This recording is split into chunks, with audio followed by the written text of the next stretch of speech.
मध्य प्रदेश में हुए विधानसभा चुनाव के परिणाम 3 दिसंबर को मतगणना के बाद ही तय होंगे, लेकिन पार्टियों ने मालवा निमाड़ की सीटों को लेकर विश्लेषण शुरू कर दिया है।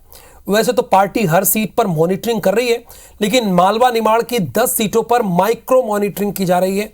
माइक्रो मॉनिटरिंग में एक एक बूथ को लेकर विश्लेषण चल रहा है, साथ ही कहां शासन की योजनाओं का फायदा मिला और कहां कहां मतदाताओं को घर से निकालने में दिक्कत आई, इस पर भी मॉनिटरिंग की जा रही है।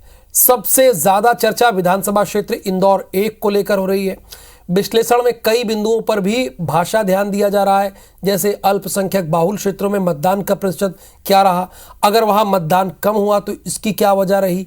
हालांकि अब परिणाम आने के बाद ही पता चलेगा कि पार्टियों का विश्लेषण कितना सही है और कितना गलत है। कांग्रेस पार्टी लगातार 17 तारीख के बाद जिस दिन से मतदान हुआ है मंथन पे है, और हमने मंथन किया है, बूथ वाइज मंथन किया है, कहाँ परसेंटेज बढ़ा, उसके कारण क्या है, अगर घटा तो उसके कारण क्या हैं, कहाँ पे जनता का किस तरह का प्रतिसाद मिला। और जब इन सब का जो मंथन का जो निचोड़ निकल के सामने आ रहा है, तो वो सामने निश्चित तौर पे 150 प्लस कांग्रेस की सीटों के साथ मध्य प्रदेश में माननीय कमलनाथ जी अगुवाई में सरकार बनने जा रही है। देखिए, मालवा निमाड़ भाजपा की अगली सरकार में निर्णायक भूमिका निभाएगा।